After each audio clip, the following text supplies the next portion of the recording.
नमस्कार दोस्तों, स्वागत है आप सभी का आपके अपने YouTube चैनल एग्जाम प्रेप पे। फॉरेस्ट गार्ड एग्जाम की डेट आ चुकी है और अब एग्जाम काफी नजदीक है, तो मैं आपके लिए लेके आया हूं फॉरेस्ट गार्ड में हिंदी के क्वेश्चंस। ऐसे ही प्रश्न पूछे जाते हैं एग्जाम में, तो वीडियो को शुरू से अंत तक देखिए और ज्यादा से ज्यादा बेनिफिट उठाइए। ये है इसका वीडियो नंबर 9। चलिए अब स्टार्ट करते हैं आज का ये वीडियो।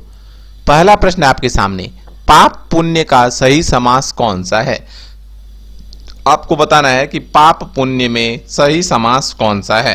ऑप्शंस हैं अव्ययी भाव समास, द्वंद्व समास, द्विगु समास या फिर कर्मधारय समास।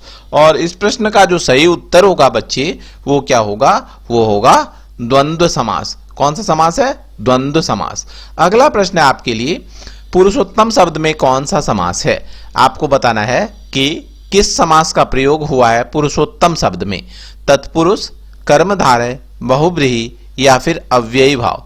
तो बच्चे पुरुष और उत्तम से मिलकर बना है पुरुषोत्तम, और पुरुषोत्तम का एक विशेष अर्थ भी होता है, तो यह है बहुब्रीहि समास। आपको कमेंट करके बताना है पुरुषोत्तम का अर्थ बताएंगे आप कमेंट में, ठीक है। चलिए अगला प्रश्न देखते हैं। क्वेश्चन है बच्चे, किस विकल्प का शब्द हाथी का पर्यायवाची नहीं है? आपको बताना है कि हस्ती, कुंजर, नाहर और गज में से कौन सा हाथी का पर्यायवाची शब्द नहीं है?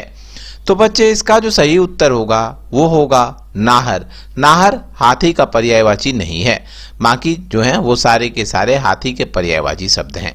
अगला प्रश्न है आपके लिए, कानन शब्द का क्या अर्थ है?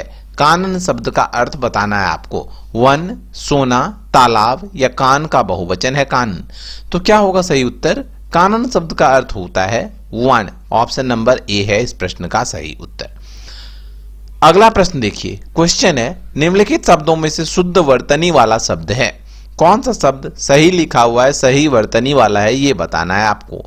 शिरोधार्य कैसे लिखते हैं? तो शिरोधार्य लिखते हैं तालव्य सौ में हर्ष ई की मात्रा, रौ में ओ की मात्रा, ध में आ की मात्रा और य के ऊपर रेफ। इस प्रकार से लिखते हैं शिरोधार्य। सही उत्तर होगा ऑप्शन नंबर बी। ओके, अगला प्रश्न देखिए। क्वेश्चन है बच्चे, सामान्य वर्तमान काल का उदाहरण है। कौन सा वाक्य सामान्य वर्तमान काल का उदाहरण है, ये बताना है आपको। सीता बाजार जाती होगी, तो ये क्या हुआ? असंदिग्ध है, होगी है, तो ये सामान्य वर्तमान नहीं है। वह कलकत्ता जाता है, जाता है वाला जो वाक्य होता है, ता है, ती है, ते है, वो सामान्य वर्तमान होता है। ऑप्शन बी है इस प्रश्न का सही उत्तर। रमेश ने समाचार पत्र पढ़ा, यानी कि भूतकाल का हो गया ये। और वर्षा हो रही थी, तो ये भी भूतकाल का वाक्य है, ठीक है। अगला प्रश्न देखिए। क्वेश्चन है बच्चे, जय शब्द में कौन सा उपसर्ग लगाने पर अर्थ उलट जाता है? तो प्र लगा देंगे तो क्या बन जाएगा?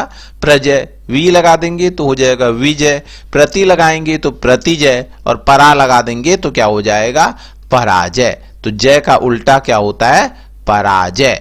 ऑप्शन डी हुआ इस प्रश्न का सही उत्तर। उपसर्ग जानते हैं ना आप लोग, वैसा शब्दांश जो किसी शब्द में लग के उसका अर्थ बनाता है नया, वो होता है उपसर्ग, ठीक है। तो यहाँ पे परा उपसर्ग हुआ सही उत्तर। अगला प्रश्न देखिए बच्चे। क्वेश्चन है, घबराहट शब्द में कौन सा प्रत्यय है? तो प्रत्यय जानते हैं, तो प्रत्यय क्या होता है? प्रत्यय वैसा शब्दांश होता है जो किसी शब्द के अंत में लगता है और उसका अर्थ नया देता है, वो होता है प्रत्यय। तो घबराहट शब्द में जो प्रत्यय है वो कौन सा है? वो है आहट। Option number B. ओके, अगला प्रश्न देखिए। क्वेश्चन है, परोपकार शब्द में कौन सी संधि है?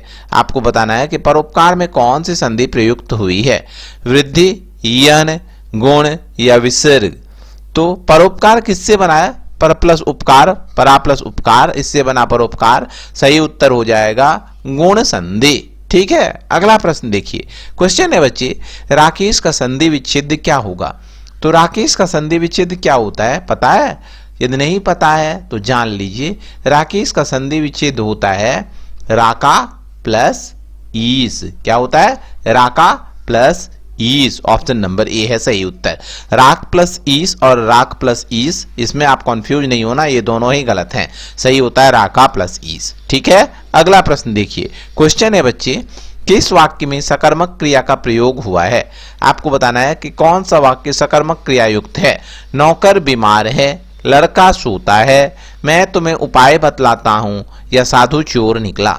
तो इसमें जो वाक्य में सकर्मक क्रिया का प्रयोग हुआ है वो है मैं तुम्हें उपाय बतलाता हूं।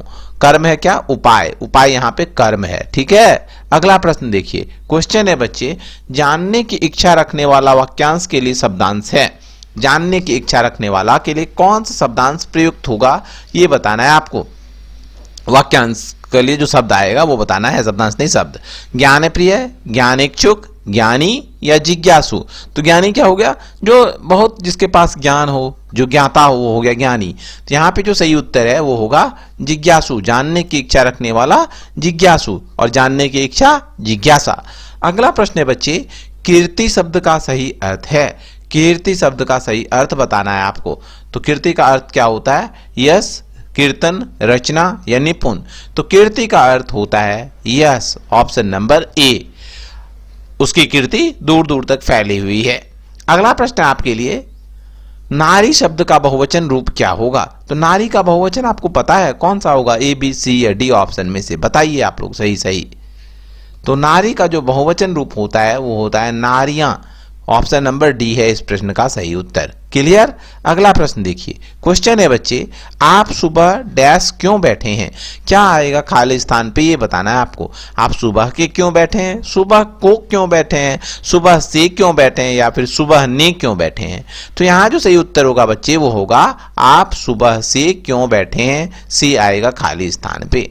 अगला प्रश्न है आपके लिए, शुद्ध वर्तनी वाला शब्द है। कौन सा शब्द सही वर्तनी वाला है ये बताना है आपको। परिवारिक, प्रवारिक, पारिवारिक या फिर पारिवारिक। तो सही उत्तर क्या होगा? परिवार से बनता है पारिवारिक, और इसे लिखा जाता है इस प्रकार से। ऑप्शन नंबर सी है इस प्रश्न का सही उत्तर। क्लियर? अगला प्रश्न देखिए बच्चे। क्वेश्चन है, निम्न में से कौन सा शुद्ध है? शुद्ध बताना है आपको। कौन सा शुद्ध वाक्य कह सकते हैं, कौन सा है? लहराते खेत हरे भरे, खेत हरे भरे लहराते, हरे लहराते खेत भरे, या फिर हरे भरे लहराते खेत। तो यहां जो सही उत्तर होगा वो कौन सा हो जाएगा? वो होगा ऑप्शन नंबर डी, हरे भरे लहराते खेत। ओके, अगला प्रश्न देखिए। क्वेश्चन है, लाल पीला होना मुहावरे का अर्थ क्या है? लाल पीला होना मुहावरे का अर्थ बताना है आपको, और आपके ऑप्शंस हैं क्रोध करना, तेवर बदलना, रंग बदलना या फिर मुद्राएं बदलना। तो लाल पीला होना का अर्थ होता है गुस्सा करना, या फिर क्या हो जाएगा?